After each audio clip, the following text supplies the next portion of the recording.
Arkansas. Senator Cotton, good to have you. I hope you have a great Easter celebration planned. Hey, Hugh, it's great to be on with you. We do. It's going to be little Gabriel's first Easter, so we're excited to celebrate that with him. I don't think he's going to be very good at finding eggs. You may have to help him use your ranger skills there and find the eggs for him. But let's talk about finding our way to Cuba.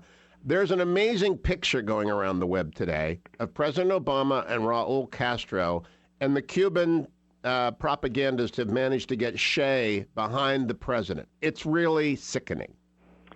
Yeah, Hugh, I've seen a picture of President Obama standing in front of that giant drawing of Che Guevara. This is just yet another reason why I think President Obama's trip to Cuba was misguided, why I think the normalization of the relationship with Cuba 15 months ago was misguided. In some ways, this was more one-sided than the nuclear deal with Iran in the sense that not only did Cuba really make no concessions to the U.S. position of more market-based economics, greater human rights, and democratic self-government, they've actually moved in the opposite direction. In fact, over the weekend, literally on the eve of President Obama's trip, the Cuban government arrested one of the leading dissidents in Cuba. They've apparently since released him, but many more dissidents remain under arrest or house arrest or have gross restrictions on their liberty while President Obama is traveling there.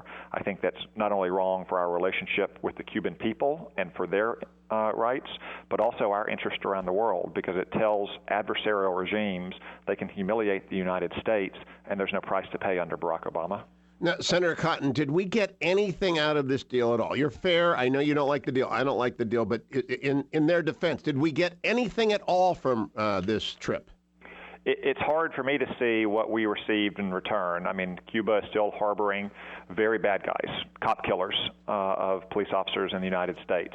They're still locking up dissidents, even more so than they did before the deal was announced.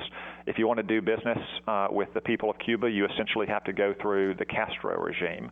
And now, on the trip itself, the regime is pulling tricks like they did today to get the president photographed in front of a drawing of Che Guevara.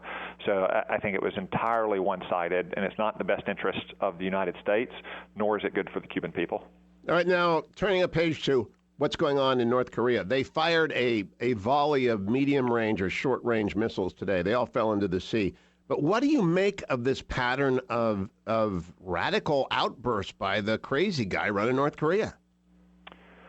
Well, Kim Jong-un may be irrational. He may be crazy. I don't think you can say that he's acting in an irrational manner when it comes to trying to advance his interests in the region. He is trying to get more concessions from the United States and China and our allies to help prop up his Stalinist regime. The president, as he's done repeatedly around the world, though, has not put adequate pressure on the Kim regime, and therefore we're letting the Kim regime try to break out by testing a nuclear weapon, testing a space launch vehicle, testing missiles that ultimately may lead to more concessions from the United States and from our allies. Kim may not be acting irrationally, but he does respond to pressure. At least we know that he responds poorly if he's not getting any pressure, and we need to significantly step up the pressure that we have on the Kim regime. How do you do that? I mean, a lot of Americans sit here and say, we don't have any tools in our toolbox when it comes to North Korea. What's in there?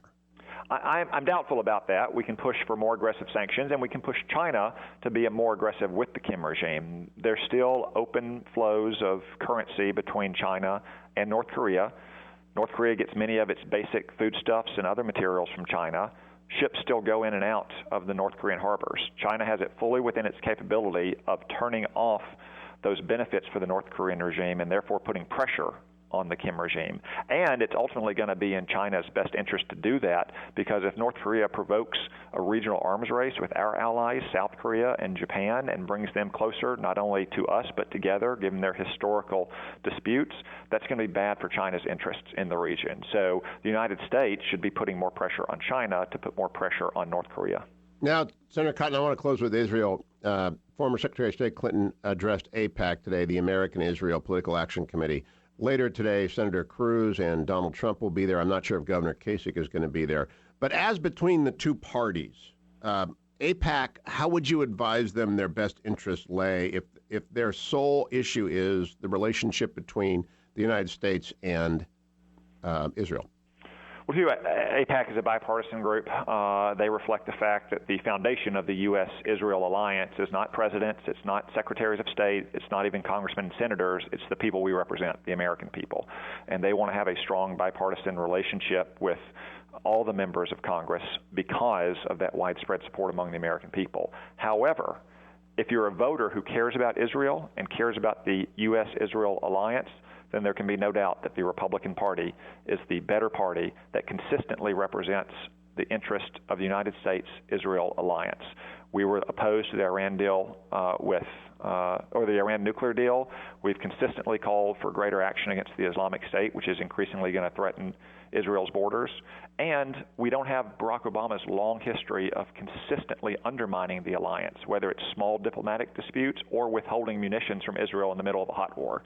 So AIPAC is rightly and properly a bipartisan organization, but the American people should know the Republican Party is going to be the best defender of the U.S.-Israel alliance. And have you been over there today? Are you speaking to them today? No, Hugh, not speaking to them. Senate's not in session this week. So you're in Arkansas? Over there. Are you in Arkansas for a week?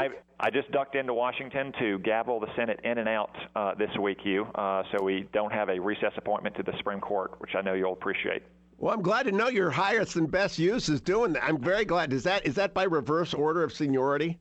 No, Hugh, basically we just took the number of days in recess until January and divided it by the number of senators, and we all signed up for duty because we all think it's so important that Barack Obama not be able to tip the court to the left. Congratulations on that. That's actually yeoman's duty, Senator Tom Cotton. Happy Easter to you and to your wife and to Gabriel. Have a great Easter week. I'll be right back, America. It's the Hugh Hewitt Show.